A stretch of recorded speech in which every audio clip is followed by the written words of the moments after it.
Cricket में भाई साहब 6 नियम चेंज हो गए हैं। अगर आप चाहे गांव में टूर्नामेंट खेल रहे हो, चाहे गली मोहल्ला या बगिया कहीं खेलो, या फिर आप प्रोफेशनल मैच खेल रहे हो, तो आपको जानना है भाई कि 6 नियम क्रिकेट के चेंज हो गए हैं। नहीं पता लगा आप भी लड़ते रहो उसी तरह। पहला नियम क्या चेंज हुआ है? नो बॉल का नियम चेंज हुआ है। जैसे मान लीजिए कोई बॉलर पहले नो बॉल फेंकता था, गेंद नो बॉल चली गई, बैट्समैन ने उठा के मारा और दौड़कर 2 रन लिया, बाउंड्री लाइन तक गेंद पहुंचते पहुंचते 2 रन ले लिया और वो वहां पर फील्डर ने कैच ले लिया। तो अब कैच आउट तो नहीं होते थे, तो 1 रन नो बॉल का 2 रन दौड़ के ये काउंट हो जाता था। लेकिन अब ये रूल चेंज हो गया है। अब रूल क्या है कि अगर जैसे बॉलर ने नो बॉल फेंका तो उसके बाद वहां पर बैट्समैन ने अगर दौड़कर 2 रन लिए, उधर कैच हो गया, तो भाई वो जो कैच होने के बाद जो 2 रन दौड़ के लिए हैं वो भाई नहीं माना जाएगा, वो नहीं काउंट होगा, केवल 9 रन का 1 रन माना जाएगा। हाँ, बैट्समैन उसमें आउट ही रहेगा और उस तरह से फ्री हिट मिलेगी। लेकिन जो दौड़ के पहले क्या होता था भाई, जैसे मान लीजिए नो बॉल चली गई, पता पा गया, दौड़ के भाई ले रहे हैं खटाखट रन, नहीं भाई कैच ले लिए तो वहीं पर रन आपका खत्म हो जाएगा, केवल 1 रन काउंट किया जाएगा। नो गेंद का नया रूल आया है कि अगर बॉलर बॉलिंग कर रहा है, नो बॉल चला गया है, अगर उसमें दौड़कर आप रन लिए, कैच हो गया, तो भाई वहाँ पर आपका रन नहीं काउंट होगा, केवल 1 रन नो बॉल के काउंट हो गए। हाँ, अगर कैच छूट जाता है तो फिर जितने रन दौड़कर आप लिए हैं वो काउंट हो जाएंगे। पहला रूल ये चेंज हुआ है। दूसरा रूल ये चेंज हुआ है भाई साहब 60 रन का। बहुत सारे लोग क्या करते हैं, मैच खेलते हैं ना, जल्दी जल्दी रन लेने के लिए दौड़ भाई 2 रन 3 रन, ऐसे दौड़ने के चक्कर में क्या करते हैं भाई, वो छुए ही नहीं, क्रीज ऐसे ही भाग गए। तो अब क्या हुआ कि अब पॉपिंग क्रीज जो बिना छुए भाग जाते हैं भाई, उनके लिए भाई सख्त रूल आ गया। अब आप सबको भी इस रूल को फॉलो करना होगा। रूल ये है कि अगर भाई आप 60 रन लेकर भाग रहे हैं तो आपको 5 रन कटेंगे। हाँ, 5 रन की पेनाल्टी भाई बैटिंग टीम को लगेगी।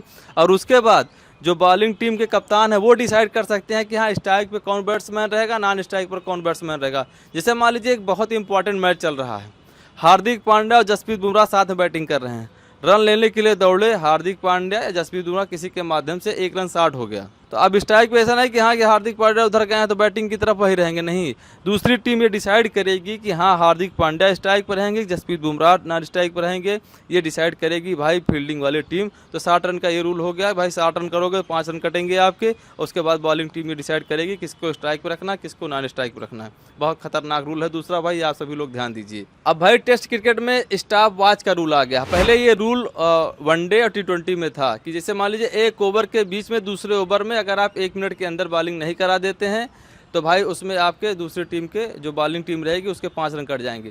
लेकिन टेस्ट में एक नया रूल अभी आया है कि आपको 2 बार वार्निंग मिलेगी। अंपायर आपको 2 बार वार्निंग देगा।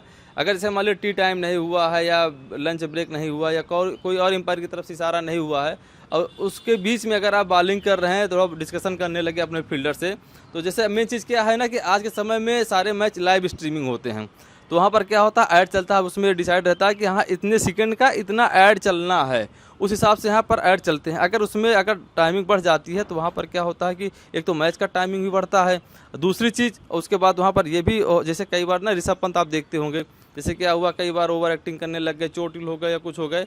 हाँ, अगर वो ओवर के बीच में कर दे रहे हैं तो भाई ठीक है, लेकिन अगर ओवर ख़त्म होने के बाद इस तरह की कुछ चीज़ें हरकत कर रहे हैं तो भाई प्रॉब्लम क्रिएट कर सकती है, पहली चीज़।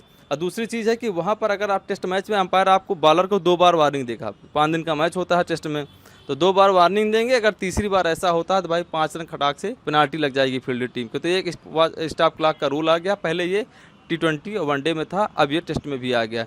तीसरा क्या है ना, बहुत सारे लोग तो कैनवास की बॉल से खेलते हैं, चलो कोई बात नहीं, बहुत सारे लोग ना लेदर की बॉल से खेलते हैं। तो इसमें एक रूल ये आया है कि जैसे क्या बहुत सारे लोग अगर लेदर की बॉल से आप गेंद खेलते हो तो कुछ देर बॉलिंग होने के बाद ना हल्का फुल्का गेंद घिस जाती है, तो उसमें क्या करता है बॉलर, उसको मूवमेंट लाने के लिए उसमें लार लगाता है गेंद को वजन बढ़ाने के लिए कि हाँ गेंद थोड़ा स्विंग हो, अपनी थोड़ा हरकत चेंज करे। अगर वहाँ पर आप गेंद चेंज करना चाहते, जैसे आपने लार लगाया, आपको समझ में आया रे भाई बॉल नहीं सही गई, अब अंपायर के पास क्या कहो भाई ये गेंद तो ख़राब हो गई है, आप इसको चेंज करिए, तो वो तब तक नहीं चेंज करेगा जब तक लार गेंद से पूरी तरह से सूख नहीं जाएगी। अंपायर को ये नहीं लगेगा कि हाँ गेंद में भारी बदलाव आया है, तब तक अंपायर गेंद को नहीं चेंज करेगा। ये एक नया रूल आया है कि स्लाइबर लगाने के बाद तुरंत आप गेंद नहीं बदल सकते हैं। ICC की तरफ से DRS को लेकर नया प्रोटोकॉल आया है। नया प्रोटोकॉल ये है DRS का, जिसे मान लीजिए कोई पहले बैट्समैन बैटिंग करता था और ऐसे कहीं आवाज़ आई खुट जैसे, और उधर ये क्या हुआ कि अपील कर देते थे भाई बॉलर आउट, तो उसमें क्या होगा, जैसे कट की अपील किए तो उसमें कट ही आउट दिया जाता था। जैसे मान लीजिए कि गेंद पैड में लग के जा रही है और बैट में नहीं लगा तो वहाँ पर बैट्समैन नॉट आउट हो जाता था, भले ही उसके पैड में लगी थी, भले 3 सिस्टम के सामने थी। लेकिन अब ये रूल चेंज हो गया। जैसे मान लीजिए कि आउट के लिए DRS की मांग अगर बॉलिंग टीम करती है तो कट के लिए DRS की मांग की है। लेकिन अगर आपके पैड में छू के गया है और पैड तीनों स्टंप के सामने है तो वहाँ पर आउट करार दिए जाएंगे। तो ये चीज़ है, एक नया रूल आया है। इसमें क्या है कि दोनों तरफ से इसमें बॉलर को ही फ़ायदा है। अगर कट भी जा रहा है छू के तभी यहाँ पर भाई बॉलर का फ़ायदा है। अगर पैड में लग के चला जा रहा है, बैट में नहीं लगा है और कैच हो गया है तभी स्टंप के सामने पाए गए, LBW हो गए हैं, तभी यहाँ पर बैट्समैन का फ़ायदा है। तो ये रूल पहले नहीं था। छठवां और आखिरी रूल ये है रन आउट और LBW का। इसका रूल ये है, जैसे मान लीजिए कोई गेंदबाज गेंदबाजी करने के लिए गया, अब उसमें बैट्समैन खेलने के बाद रन को भाग लिया।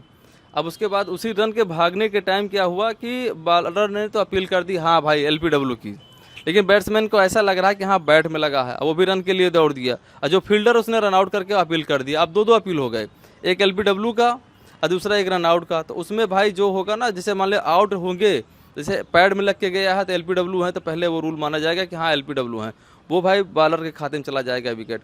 अगर वहाँ पर अगर मान लीजिए कि पैड में नहीं लगा है, गेंद बैट में लग के गया है और रन आउट हो गए हैं, तो भाई वो फील्डर की मेहनत है, फील्डर में काउंट होगा। तो ये भी रूल चेंज हो गया है कि LBW रन आउट दोनों चेक किए जाएंगे कि हाँ पहले LBW हुआ है, बॉलर को विकेट मिलना चाहिए, रन आउट हुआ है उसका बेनिफिट फील्डर को देना चाहिए। तो ये भी रूल चेंज हुआ। 6 रूल चेंज हुए हैं भाई, ये 6 रूल चेंज हो गए हैं ICC की तरफ से। क्रिकेट में नए बदलाव आ गए हैं। तो अगर आप भी भाई टूर्नामेंट करा रहे हो गाँव, तो अपने दिमाग में रख लो। अगर गाँव में आप मैच खेल रहे हो, कंपटीशन वाला मैच, एक गाँव से दूसरे गाँव में, तभी आप समझ लो। या आप अपने गांव में भाई बहुत सारे लोग कहते हैं 50-50 रुपये सट्टे खेलते हैं, ये भी समझ लो। हाँ, अगर आप प्रोफेशनल लीग खेल रहे हैं, मैच खेल रहे हैं, तो आप ये रूल समझ लो कि हाँ 6 नियम चेंज हो गए हैं। चैनल पर नया है तो सब्सक्राइब करके बेल आइकन जरूर प्रेस कर लीजिए। मेरे इंस्टाग्राम पेज पर पंकज गाँव वाला पर 1.5 लाख+ फॉलोवर्स हैं, आप जाकर वहाँ भी फॉलो कर सकते हैं। Thank you so much. जय हिंद, जय भारत।